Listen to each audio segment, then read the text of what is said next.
সামাজিক যোগাযোগ মাধ্যমে পরিচিত কণ্ঠ আরজে মাহভাস এখন এক নতুন পরিচয়ে নজর কাটছেন। কন্টেন্ট নির্মাতা ও রেডিও জকি হিসেবে দীর্ঘ সময় কাজ করার পর সম্প্রতি চলচ্চিত্র প্রযোজক ও উদ্যোক্তা হিসেবে পেয়েছেন আনুষ্ঠানিক স্বীকৃতি।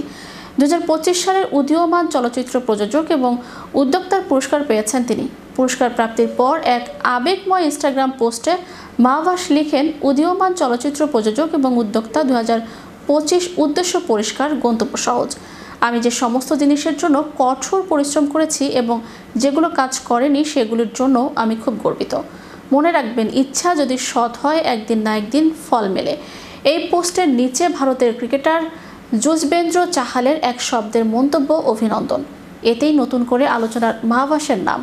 গত বছর চাহালের বিচ্ছেদের পর মাহভাসের সঙ্গে তার বন্ধুত্ব নিয়ে সামাজিক যোগাযোগ মাধ্যমে নানা গুঞ্জন উঠেছিল, যদিও দুই পক্ষই তা অস্বীকার করেন।